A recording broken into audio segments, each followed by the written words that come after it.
नमस्कार। तो चलिए अब इस श्रृंखला की वीडियो को आगे बढ़ाते हैं। अगली वीडियो है 5000 प्लस प्रश्नों की श्रृंखला में। तो अगला हमारा प्रश्न क्या है? प्रश्न है हमारा, भाषा योग वशिष्ठ के लेखक कौन है? अब देखिए, भाषा योग वशिष्ठ के लेखक हैं आपके रामप्रसाद निरंजनी। आगे इनके बारे में जान लेते हैं थोड़ा जो महत्वपूर्ण तथ्य हैं। देखिए, भाषा योग वशिष्ठ के लेखक रामप्रसाद निरंजनी हैं। यह ग्रंथ संवत 1768 संवत में से 57 घटाएंगे तो ईस्वी आ जाएगा। संवत 1768 को लिखा गया। इसे रामचंद्र शुक्ल ने खड़ी बोली में लिखा गया साफ सुथरा ग्रंथ कहा है। क्या कहा है? खड़ी बोली में लिखा गया साफ सुथरा ग्रंथ। किसने कहा है? रामचंद्र शुक्ल जी ने। तो अगले प्रश्न के बारे में जान लेते हैं, या इसके बारे में ही थोड़ा और तथ्य दिए गए हैं वो भी देख लेते हैं। अब तक पाई गई पुस्तकों में भाषा योग वशिष्ठ सबसे पुरानी है, जिसमें गद्य अपने परिष्कृत रूप में है। परिष्कृत मतलब शुद्ध रूप में दिखाई दे पड़ता है। इसे रामचंद्र शुक्ल ने खड़ी बोली का प्रथम ग्रंथ माना है। खड़ी बोली का प्रथम ग्रंथ माना है इसे। इसकी भाषा गुरुमुखी लिपि से मिलती जुलती है। जो इसकी भाषा है वह गुरुमुखी लिपि से मिलती जुलती है। अगला प्रश्न फिर से वही, योग वशिष्ठ या भाषा योग वशिष्ठ कौन है? आप भी टिक लगा लीजिए, कौन है? रामप्रसाद निरंजनी। तो आगे बढ़ते हैं। अगला प्रश्न है, खड़ी बोली की पहली रचना। देखिए, यहाँ पर खड़ी बोली की पहली रचना कौन सी है? इसमें अगर नासिकेतोपाख्यान नहीं दिया होता तो यहाँ पर प्रेम सागर होता है। तो प्रश्न ऐसे बनता है, खड़ी बोली की पहली रचना नासिकेतोपाख्यान को माना है रामचंद्र शुक्ल ने। अगर इसकी जगह नासिकेतोपाख्यान नहीं आया होता तो प्रेम सागर को हम मान सकते थे। देखिए, थोड़ा इसके बारे में हम डिटेल जान लेते हैं, क्या कहना चाह रहा है यहाँ पर लिखा। केंद्रीय हिंदी निदेशालय ने अपनी वेबसाइट पर हिंदी का उद्भव शीर्षक के अंतर्गत खड़ी बोली गद्य की पहली पुस्तक 1623 ईस्वी में जटमलकृत गोरा बादल की कथा का उल्लेख किया है। केंद्रीय हिंदी निदेशालय के अनुसार आधुनिक प्रथम गद्यकारों में सदल मिश्र, जो नासिकेतोपाख्यान है वो सदल मिश्र की है, एवं लल्लू लाल दोनों शामिल है, जो फोर्ट विलियम कॉलेज में एक साथ गए थे। वह वहाँ सदल मिश्र ने 1803 में नासिकेतोपाख्यान की रचना की, तथा जो लल्लू लाल हैं, लल्लू लाल प्रणीत प्रेम सागर की रचना कब की गई? देखो, लल्लू लाल ने क्या करा? प्रेम सागर की रचना श्रीमद् भागवत पुराण के 10वें स्कंद में खड़ी बोली गद्य के रूप में रूपांतरण किया। तो इसका मतलब सबसे पहले किसने की है? देखिए, पहले 1803 में हुई है नासिकेतोपाख्यान की रचना, तो इसीलिए पहली रचना माना जाता है इसको। आगे बढ़ लेते हैं। आगे क्या कहना चाह रहा है कि अच्छा, पहले इसका उत्तर देखिए। पहले इसका उत्तर उत्तर प्रदेश निदेशालय ने या उत्तर प्रदेश माध्यमिक शिक्षा बोर्ड ने प्रेम सागर माना था। मैं आपको बता रहा था ना कि प्रेम सागर हो सकता है तब जब नासिकेतोपाख्यान ना हो। तो यही कह रहा है कि उत्तर प्रदेश माध्यमिक शिक्षा आयोग सेवा चयन आयोग ने अपनी प्रारंभिक उत्तर कुंजी में इस प्रश्न का उत्तर ए माना था, किंतु संशोधित उत्तर कुंजी में इसका उत्तर क्या है? बी है। देखिए, खड़ी बोली में जो खड़ी शब्द है, उसका खड़ी शब्द का सर्वप्रथम प्रयोग किसने किया था? अब जो प्रथम पुस्तक लिखेगा उसी ने किया था, मगर इसमें आपको फिर से बता देना चाहता हूँ कि अगर इसमें जॉन गिलक्राइस्ट आता तो उन्होंने सदल मिश्र से भी पहले कर दिया था। तो मगर इसमें जॉन गिलक्राइस्ट नहीं दिया हुआ है, तो हमारा उत्तर क्या हो जाएगा? सदल मिश्र। इसके बारे में थोड़ा सा जान लेते हैं हम, जो महत्वपूर्ण तथ्य है। नरेंद्र कोहली ने अपनी पुस्तक व्यंग्य व्यथा किसकी है? नरेंद्र कोहली की। उसमें लिखा है कि पंडित लल्लू लाल जी ने खड़ी बोली में गद्य का लेखन किया था। फोर्ट विलियम कॉलेज में ही खड़ी बोली का नामकरण हुआ। खड़ी बोली के नामकरण का श्रेय, देखिए, खड़ी बोली के नामकरण का श्रेय किसको जाता है? गिलक्राइस्ट एवं सदल मिश्र को। अगर मैंने बताया आपको कि 4 ऑप्शन में से गिलक्राइस्ट और सदल मिश्र दोनों आते तो गिलक्राइस्ट ऑप्शन सही था, और सदल मिश्र आया है तो अभी सदल मिश्र ठीक है। तो चलिए, ऐसे करके तथ्यों को भी पूरी तरीके से समझ के याद करना है। अगला वही है, खड़ी बोली का पहला प्रयोग किसने किया था? जॉन गिलक्राइस्ट ने। यहाँ देखिए, प्रश्न मैं आपको जो बताना चाह रहा था कि इसमें कहीं पर भी सदल मिश्र नहीं दिया है, तो इसीलिए इसका ऑप्शन कौन सा ठीक होता है, जॉन गिलक्राइस्ट वाला। चलिए आगे बढ़ते हैं, आपका डाउट क्लियर हो जाना चाहिए पूरा। आधुनिक हिंदी साहित्य के इतिहास में राजा द्वय, देखिए राजा द्वय के नाम से विख्यात कौन थे, राजा लक्ष्मण सिंह और शिव प्रसाद सितारेहिंद। इन दोनों में से कहाँ पर लिखा हुआ है, राजा लक्ष्मण सिंह और शिव प्रसाद सितारेहिंद। देखिए जहाँ पर राजा लक्ष्मण सिंह हिंदी में संस्कृत को ज़्यादा अधिक महत्व देते थे, वहीं राजा शिव प्रसाद सितारेहिंद हिंदी में उर्दू को अधिक महत्व देते थे। राजा द्वय के नाम से जाने जाते हैं, राजा लक्ष्मण सिंह और राजा शिव प्रसाद सितारेहिंद। इनके बारे में थोड़ा सा जानकारी ले लेंगे हम कि फारसी पढ़े लिखे लोगों ने जनभाषा को फारसी शब्दों में बोझिल कर दिया। इस खेमे का नेतृत्व कर रहे राजा शिव प्रसाद सितारेहिंद। देखिए फारसी खेमे का कौन कर रहा है नेतृत्व, राजा शिव प्रसाद सितारेहिंद। इसकी प्रतिक्रिया में कुछ लोगों ने भाषा में संस्कृत शब्दों की भरमार कर दी थी। इस वर्ग के नेता थे कौन थे, राजा लक्ष्मण सिंह, जो संस्कृत के पक्षपाती थे, और राजा शिव प्रसाद सितारेहिंद किसके थे, फारसी या उर्दू के पक्षपाती थे। तो चलिए आगे देख लेते हैं। हिंदी के प्रथम गद्यकार, देखिए यहाँ पर हिंदी के प्रथम गद्यकार कौन है, लल्लू लाल। आगे बढ़ लेते हैं हम, बहुत महत्वपूर्ण है। अब देखिए आदिकालीन साहित्य की प्रमुख प्रवृत्तियाँ, अब ये पढ़ेंगे, बहुत मज़ा आएगा इसमें पढ़ने में। देख लीजिए इसमें क्या क्या लिखा हुआ है, आप भी अपने अनुसार 4 ऑप्शनों में से एक ऑप्शन को टिक कर सकते हैं। किस विद्वान ने हिंदी साहित्य के प्रारंभिक काल को वीर गाथा काल कहा था, सभी जानते हैं वीर गाथा काल किसने कहा था, रामचंद्र शुक्ल जी ने। यह दिया गया है कि हिंदी साहित्य के विभिन्न विद्वानों ने प्रारंभिक काल का विभिन्न नाम किस प्रकार दिया है। देखिए चारण काल कहा था ग्रियर्सन ने, मिश्र बंधु ने प्रारंभिक काल, गणपति चंद्रगुप्त ने प्रारंभिक काल। वैसे मिश्र बंधु ने आरंभिक काल कहा था, यह भी माना जाता है, और प्रारंभिक काल गणपति चंद्रगुप्त ने। अगर दोनों ऑप्शन में आता है तो मिश्र बंधु को ही माना जाता है। आगे बढ़ेंगे हम, आगे देखते हुए चलते हैं कि आगे क्या है। आचार्य रामचंद्र शुक्ल ने वीरगाथा काल, राहुल सांकृत्यायन ने सिद्ध सामंत काल, महावीर प्रसाद द्विवेदी ने बीज बपन काल, विश्वनाथ प्रसाद मिश्र ने वीर काल, हजारी प्रसाद द्विवेदी ने आदिकाल, रामकुमार वर्मा ने, डॉक्टर रामकुमार वर्मा ने चारण या संधि काल, संधि चारण काल कहा था रामकुमार वर्मा ने। अब देख लेते हैं इसमें क्या दिया है, कौन सा युग्म अशुद्ध है। देखिए बीज बपन काल मिश्र बंधु ने नहीं कहा है, मिश्र बंधु ने प्रारंभिक या आरंभिक काल का, सिद्ध सामंत काल राहुल सांकृत्यायन ने, संधि एवं चारण काल का है रामकुमार वर्मा ने, वीर गाथा काल का है शुक्ल ने। तो इसीलिए हमारा उत्तर कौन सा होगा, अशुद्ध है कह रहे हैं ना। प्रश्न पूरा पढ़ के ही उत्तर दीजिएगा, क्योंकि हम ज़्यादातर प्रश्न को अधूरा पढ़कर देख लेते हैं और उसके बाद हम सीधे अपना उत्तर तय कर लेते हैं। यहाँ पर भी आप दे सकते हैं कि हिंदी में प्रथम काल को वीर काल किसने कहा, विश्वनाथ प्रसाद मिश्र ने। आगे बढ़ लेते हैं, आगे क्या है, हिंदी के प्रारंभिक काल को वीर गाथा काल तो आप सब जानते हैं, आचार्य रामचंद्र शुक्ल।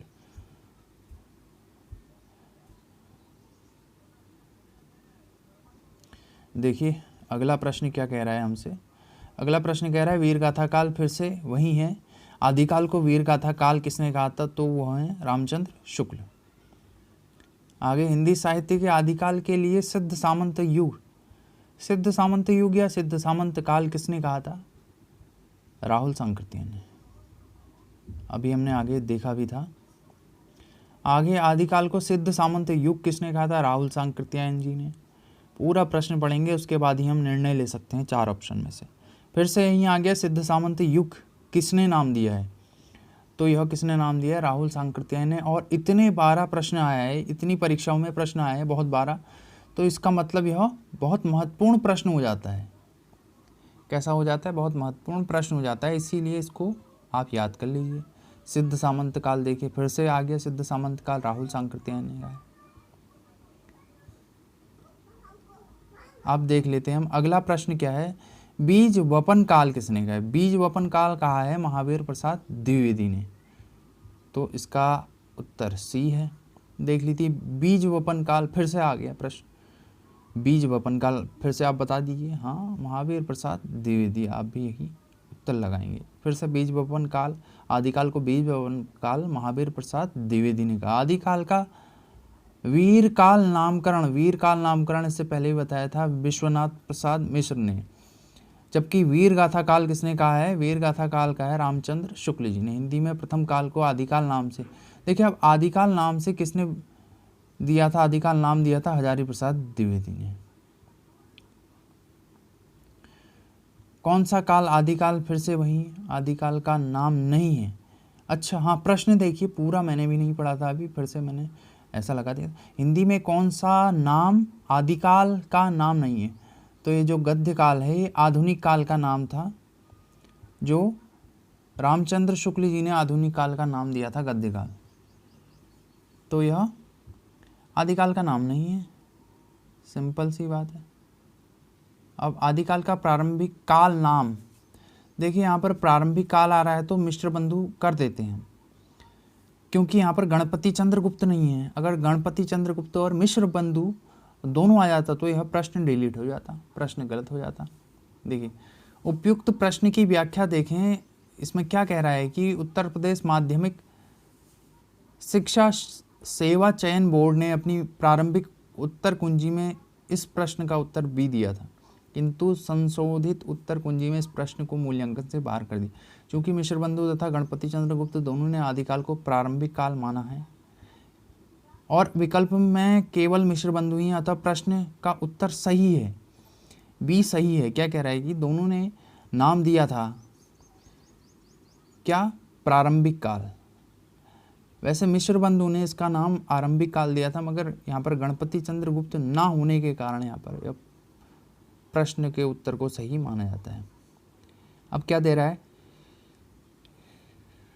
प्रश्न का उत्तर लगा देते हैं। वीर गाथा काल आचार्य रामचंद्र शुक्ल ने वीर गाथा काल का है। हजारी प्रसाद द्विवेदी ने कहा है आदिकाल। राहुल सांकृत्यायन ने कहा है, राहुल सांकृत्यायन ने सिद्ध सामंत काल, और मिश्र बंधु ने प्रारंभिक काल।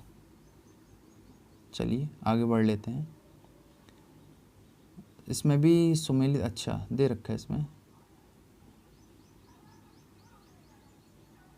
हाँ देख लेते हैं प्रश्न क्या है कि इसमें से किस साहित्य इतिहासकार ने अपने इतिहास ग्रंथ में हिंदी के गद्य को गद्य का आविर्भाव, गद्य का प्रवर्तन, गद्य का प्रसार और गद्य की वर्तमान गति नाम खंडों में विभक्त करके विवेचित किया है? तो प्रश्न बहुत महत्वपूर्ण हो जाता है। आपने नया देखा होगा यह प्रश्न, यह है रामचंद्र शुक्ल जी ने, रामचंद्र शुक्ल जी नहीं, यह देखिए यहाँ पर थोड़ा सा इसके बारे में दिया गया है, थोड़ा डिटेल हम पढ़ लेते हैं जो बहुत महत्वपूर्ण है हमारी परीक्षाओं के लिए। कि आचार्य रामचंद्र शुक्ल ने अपने इतिहास ग्रंथ में हिंदी गद्य साहित्य को इस प्रकार विभक्त किया है। गद्य का आविर्भाव कब किया है? 1900 से 1925 संवत में है। तो आधुनिक गद्य साहित्य की परंपरा का प्रवर्तन या जिसे प्रथम उत्थान कहते हैं, उसको कब माना है? 1950, 1925 से 1950 संवत में है, विक्रमी संवत। गद्य साहित्य का प्रचार, गद्य साहित्य का प्रसार, द्वितीय उत्थान संवत 1950 से 1975। गद्य साहित्य की वर्तमान गति तृतीय उत्थान कह सकते हैं इसे, संवत 1975 से अब तक। आगे देख लेंगे। आगे बौद्ध धर्म से जुड़े हुए साहित्य की भाषा है। देखिए बौद्ध धर्म में थी पाली और उसके बाद जैन धर्म में थी प्राकृत। देखिए प्राकृत भाषा के विविध रूप में उसे पाली का संबंध है बौद्ध धर्म से, बौद्ध धर्म के ग्रंथ से, और अर्धमागधी का संबंध जैन धर्म से के ग्रंथों से। जहाँ बौद्ध धर्म का प्रचार हुआ वहाँ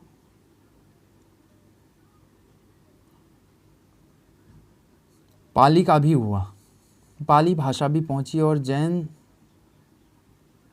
धर्म के साथ अर्धमागधी प्राकृत भाषा भी को, देखिए यहाँ पर जो अर्धमागधी है उसे प्राकृत भी कहा जाता है, तो इसलिए प्राकृत भी कहा जाएगा इसे। भाषा को साहित्य महत्व पूर्व की तुलना में पश्चिम से अधिक प्राप्त हुआ है और उसमें भी विशेष रूप से महाराष्ट्रीय प्राकृत का प्रधान रूप है। अगला प्रश्न देख लेंगे, निम्नलिखित में से अपभ्रंश प्रभावित हिंदी रचना कौन सी है? तो अपभ्रंश प्रभावित आपने प्रश्न देख लिया होगा, तो यह क्या है? भरतेश्वर बाहुबली रास। प्रश्न बहुत महत्वपूर्ण है, याद कर लीजिए। अगला प्रश्न देख लेते हैं हम, इसके बारे में थोड़ा डिटेल जानकारी ले लेते हैं ताकि आपको यह हमेशा याद रहे। क्या कहना चाह रहा है कि अपभ्रंश में रास नामक पहली सरस कृति भरतेश्वर बाहुबली रास 1184 ईस्वी में है, जिसे विद्वानों ने राजा रास परंपरा का प्रथम ग्रंथ घोषित किया है, क्योंकि रास काव्य की सभी प्रवृत्तियों के बीज इसमें प्राप्त होते हैं। साथ ही साहित्य के ऐतिहासिक विकास की दृष्टि से इस ग्रंथ का बहुत महत्व है। कुमार रासों के 43 छंद प्राप्त हुए हैं। इस काव्य के कवि का नाम तो अज्ञात है, परंतु एक स्थल पर दलपति विजय शब्द देकर आलोचकों ने अनुमान लगाया है कि दलपति विजय कुमार रासों का कवि है। ढोला मारूरा दुहा के कवि कल्लोल हैं। ढोला मारूरा दुहा अपने मूल रूप में उपलब्ध नहीं है। यह लोक काव्य दोहाबद्ध था और मौखिक परंपरा में सुना जाता था। अगला प्रश्न देख लेंगे। देखिए, अपभ्रंश प्रभावित हिंदी रचना कौन सी है? भरतेश्वर बाहुबली रास। अपभ्रंश प्रभावित रचना कौन सी है? भरतेश्वर बाहुबली रास। आप भी देख लीजिए, महत्वपूर्ण प्रश्न है। देखिए यहाँ पर 11वीं शताब्दी में रचित लोक भाषा काव्य कौन सा है? ढोला मारूरा दुहा। बहुत महत्वपूर्ण प्रश्न है, इसीलिए ढोला मारूरा दुहा में बहुत प्रश्न बने हुए हैं। इसी तरीके से देखिए, ढोला मारूरा दुहा 11वीं शताब्दी में रचित एक लोक भाषा काव्य है। दुहा घना पुराना अच्छई पंक्ति इसकी प्राचीनता की ओर संकेत करती है। मूलतः दोनों में रचित इस लोक काव्य को 17वीं शताब्दी में कुशल राय वाचक के कुछ चौपाई जोड़कर विस्तार दिया था, ऐसा माना जाता है। देखिए, शालीभद्र सूरी की रचना का नाम क्या है? भरतेश्वर बाहुबली रास। बहुत बार प्रश्न पूछा गया है। शालीभद्र सूरी की रचना का नाम भरतेश्वर बाहुबली रास है। मुनि जिनविजय ने इस ग्रंथ को जैन साहित्य की रास परंपरा का प्रथम ग्रंथ माना है। यह भी याद कर लीजिए, जो मुनि जिनविजय हैं, इन्होंने इस ग्रंथ को जैन साहित्य की रास परंपरा का प्रथम ग्रंथ माना है। बहुत महत्वपूर्ण है। 1184 ईस्वी में शालीभद्र सूरी ने अपने समय के प्रसिद्ध जैन आचार्य तथा अच्छे कवि थे। इस ग्रंथ में भरतेश्वर तथा बाहुबली के चरित्र का वर्णन है। आगे देख लेते हैं हम, अगला हमारा प्रश्न क्या होगा।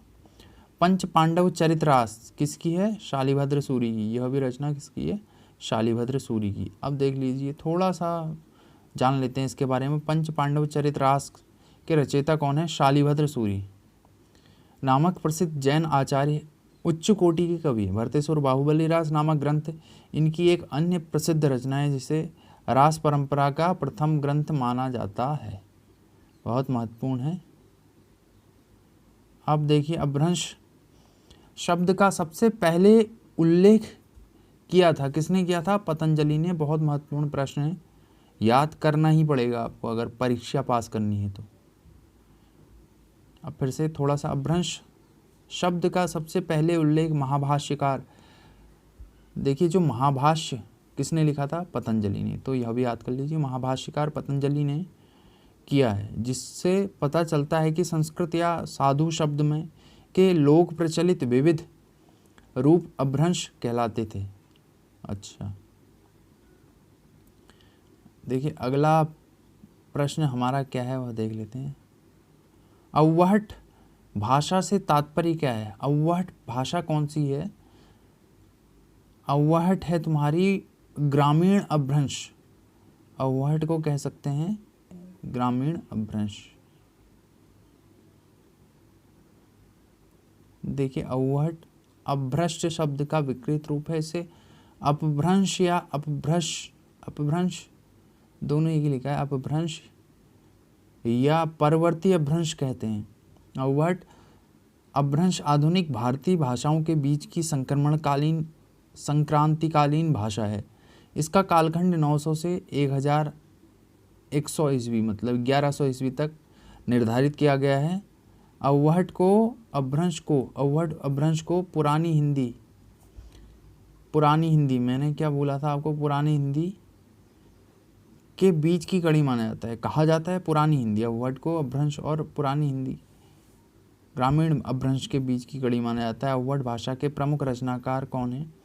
आपने सुना होगा अब्दुल रहमान या अदहमान कहा जाता है जिनका नाम, अब्दुल रहमान या अदहमान, जिन्होंने संदेश रासक लिखी थी, जो सर्वप्रथम जिसमें षठ मास का वर्णन दिया हुआ है। षठ मास का वर्णन सर्वप्रथम कौन सी रचना है? वो संदेश रासक रचना अब्दुल रहमान की।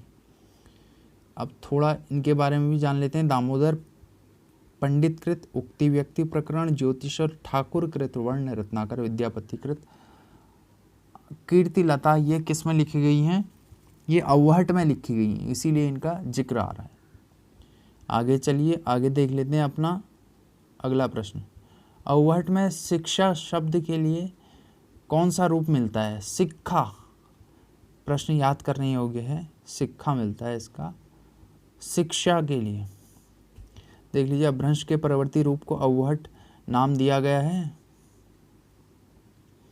अपभ्रंश का परिवर्तित रूप था परवर्ती, तो रूप को अव्वहट नाम दिया गया है। अव्वहट में शिक्षा शब्द के लिए सिक्खा रूप मिलता है। अधिकांश साहित्यकारों के अनुसार हिंदी के प्रथम कवि हैं सरहपा, और वैसे इसको किसने माना था प्रथम कवि? राहुल सांकृत्यायन जी ने सरहपा को प्रथम कवि माना था। देख लीजिए, थोड़ा सा डिटेल इसके बारे में जानकारी दी गई है, वो हमको जाननी ही होगी, जो महत्वपूर्ण है। अधिकांश साहित्य इतिहासकारों के अनुसार हिंदी के प्रथम कवि का नाम सरहपाद है।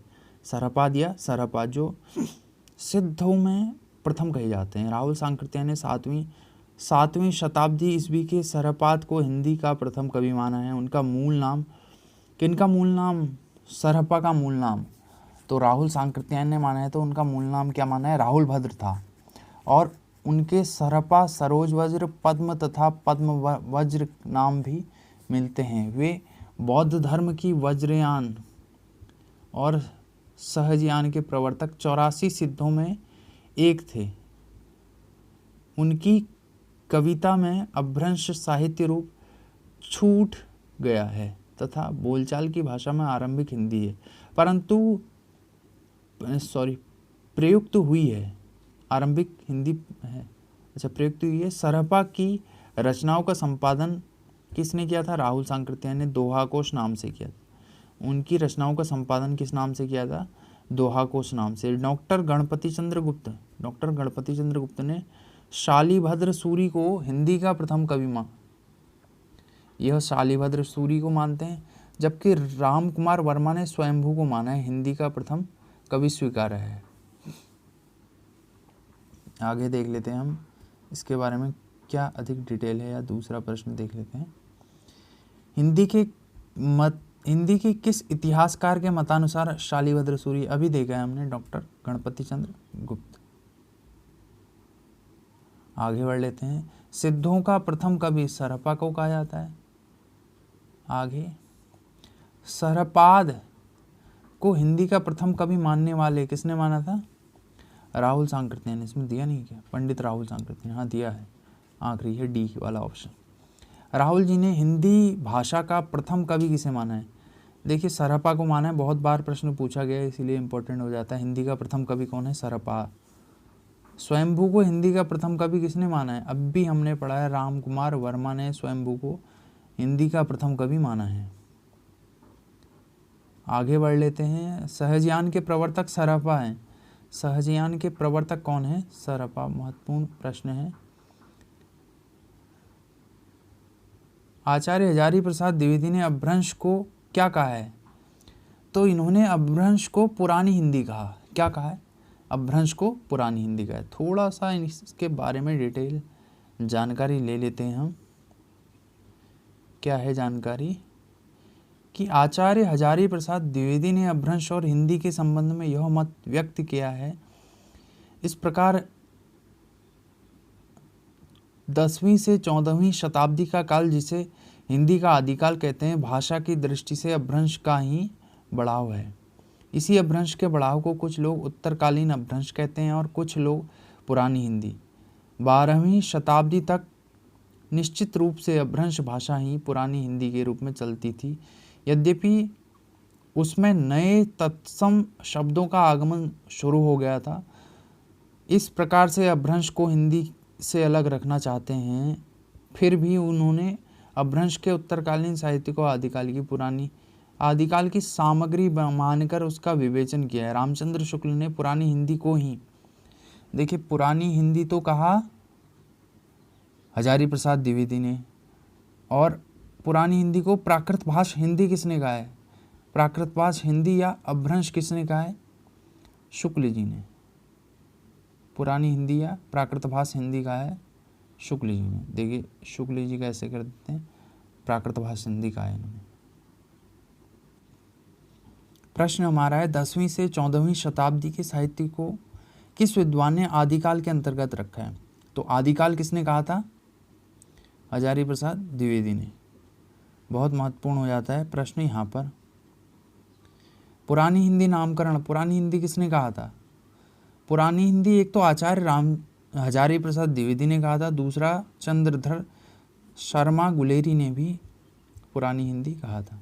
देखिए पंडित चंद्रधर शर्मा गुलेरी पहले विद्वान हैं जिन्होंने स्पष्ट शब्दों में यह घोषणा की कि उत्तर अपभ्रंश ही पुरानी हिंदी है। इन्होंने उत्तर अपभ्रंश को पुरानी हिंदी माना है। उन्होंने राजा मंजू को पुरानी हिंदी का प्रथम कवि स्वीकार किया है। बहुत महत्वपूर्ण है, राजा मंजू को पुरानी हिंदी का प्रथम कवि स्वीकार किया। आचार्य रामचंद्र शुक्ल ने गुलेरी जी के लेख के आधार पर अपने इतिहास में आदिकाल के अंतर्गत उत्तर अपभ्रंश की रचनाओं को यह मानते हुए भी स्थान दिया है कि उनके आधार पर उस काल की कोई विशेष प्रवृत्ति निर्धारित नहीं की जा सकती है।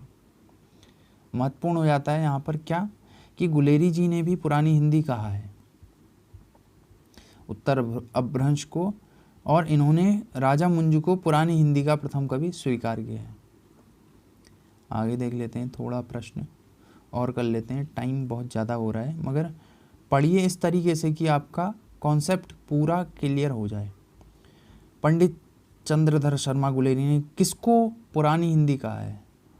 किसको पुरानी हिंदी का प्रथम कवि कहा है? इससे पहले हमने पढ़ा था राजा मंजू को। आगे बढ़ लेते हैं। अपभ्रंश का वाल्मीकि किसे कहा जाता है? अपभ्रंश का वाल्मीकि स्वयंभू को कहा जाता है, क्योंकि इन्होंकी रचना थी जो पौमचर्यू थी, जो उसमें राम काव्य लिखा गया है, इसीलिए इन्हें अपभ्रंश का वाल्मीकि कहा जाता है। देख लीजिए, थोड़ा इनके बारे में डिटेल है, उसे पढ़ना बहुत ज़रूरी है। स्वयंभू देव 8वीं शताब्दी निर्विवादित रूप से अपभ्रंश के सर्वश्रेष्ठ कवि माने गए हैं। स्वयंभू देवकृत पौमचर्यू 5 कांड और 83 संधियों वाला विशाल महाकाव्य, यह अपभ्रंश का आदिकाव्य माना गया है। अतः स्वयंभू को अपभ्रंश का प्रथम महाकवि, अपभ्रंश का वाल्मीकि इत्यादि कहा जाता है। बहुत महत्वपूर्ण है, अपभ्रंश का प्रथम महाकवि भी कहा जाता है इनको। अपभ्रंश का वाल्मीकि, इससे पहले भी आया था स्वयंभू। अपभ्रंश के प्रथम महाकवि स्वयंभू, याद कर लीजिए। स्वयंभू की कृति का नाम पौमचर्यू, ये तो पौमचर्यू है। एक पौमचर्यम है, वह विमल सूरी की है, याद करना पड़ेगा आपको, वह भी लिख लीजिए अगर आपको नहीं आता है तो। अपने यहाँ तो नहीं देखा है तो उसे लिख लीजिए। अब देखिए पौमचर्यू किसकी है? स्वयंभू की है। अब तो आपको बिल्कुल दिमाग में बैठ गया होगा कि पौमचर्यू है किसकी। इसमें से किस ग्रंथ में लिखा गया है कि अग्नि परीक्षा के बाद सीता जैन धर्म में दीक्षित हो जाती है? तो किस में लिखा गया है? पौमचर्यू, क्योंकि जैन महापुराण कहा जाता था इसको। थोड़ा सा इसके बारे में डिटेल हम पढ़ लेते हैं।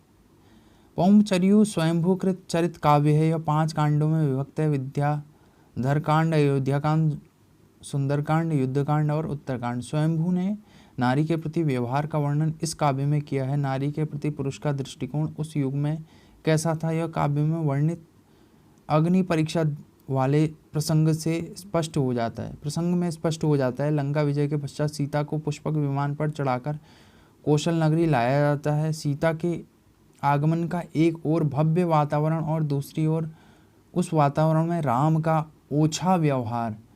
अग्नि परीक्षा से पूर्व सीता राम से कहती है कि आज मैं अपनी सतीत्व की पताका फहराऊंगी, आग यदि समर्थ हो तो मुझे जलाए। जब मेरा मन शुद्ध है तो इस दिव्य शक्ति का क्या होगा। इस ग्रंथ में वर्णन है कि अग्नि परीक्षा के बाद सीता जैन धर्म में दीक्षित हो गई थी, महत्वपूर्ण है। लौकिक चरित काव्य किसे कहा गया? लौकिक चरित काव्य कहा जाता है भविष्यत्का को। भविष्यत्का के रचनाकार किसे माना गया है? धनपाल को। आगे देख लेते हैं थोड़ा सा इसके बारे में जानकारी। लोकप्रिय व्यक्तियों के चरित्र पर आधारित काव्यों के अतिरिक्त कई ऐसे चरित काव्य भी रचे गए हैं जिसमें कथानक या तो कल्पना होता है, काल्पनिक होता है, अथवा किसी लोक कथा से लिया गया होता है। इस श्रेणी में धनपाल द्वारा रचित भविष्यत्का कहा जाता है। भविष्यत्का का नाम उल्लेखनीय है। तो भविष्यत्का किसकी है? धनपाल की। और इसे क्या कहा जाता है? लौकिक चरित काव्य माना जाता है। अपभ्रंश का भवभूति किसे कहा जाता है? अपभ्रंश का भवभूति पुष्पदंत को कहा जाता है। बहुत महत्वपूर्ण है यह बात। आगे देख लेते हैं, बहुत मज़ा आ रहा होगा आपको, आप भी कर रहे होंगे। मुझे लगता है कि आप ये 4 ऑप्शनों में से अपने हिसाब से ऑप्शन को टिक करेंगे। निम्नलिखित में से कौन सी रचना पुष्पदंत की नहीं है? देखिए, पौमचर्यू नहीं है। पौमचर्यू किसकी थी? स्वयंभू की। पौमचर्यू पुष्पदंत की रचना नहीं है, बल्कि कवि स्वयंभू की रचना है। इन्हीं 2 अन्य रचनाएं ऋट्ठनेमि चर्यू तथा स्वयंभू छंद हैं। पुष्पदंत की 3 रचनाएं मिलती हैं, महापुराण, अणय कुमार चर्यू या जय कुमार चरित चर्यू तथा जसहर चर्यू। 3 रचनाएं इनकी मिलती हैं। अब फिर से कौन सी रचना स्वयंभू कवि की नहीं है? स्वयंभू, अब कह रहा है स्वयंभू की नहीं है। देखिए, महापुराण लिखा था पुष्पदंत ने, इसीलिए स्वयंभू की रचना महापुराण नहीं है,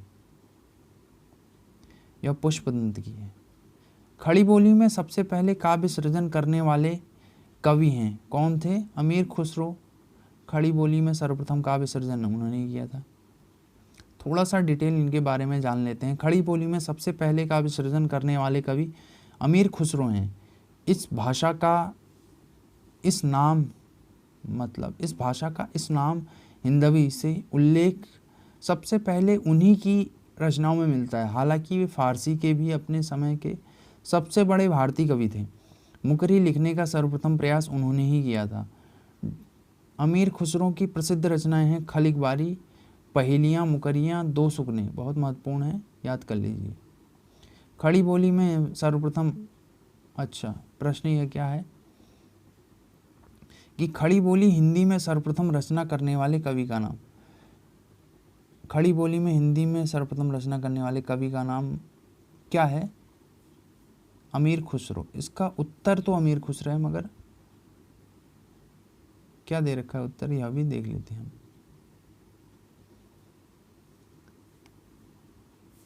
हाँ ठीक है, खड़ी बोली में अमीर खुसरो। मुकरी लिखने का सर्वप्रथम किसने किया था? खुसरो ने, अमीर खुसरो। अब आगे बढ़ने से पहले थोड़ा हम टाइम देख लेते हैं। ज़्यादा टाइम हो गया होगा तो अगली वीडियो कल बनाएंगे। 36 मिनट हो गया है। तो कैसी लगी आपको वीडियो? डिटेल से पढ़ने की कोशिश कीजिएगा। 4 ऑप्शन के साथ अपने कॉन्सेप्ट को क्लियर करते हुए चलिए। अगर अच्छा लगा हो तो लाइक करिए। Thank you so much.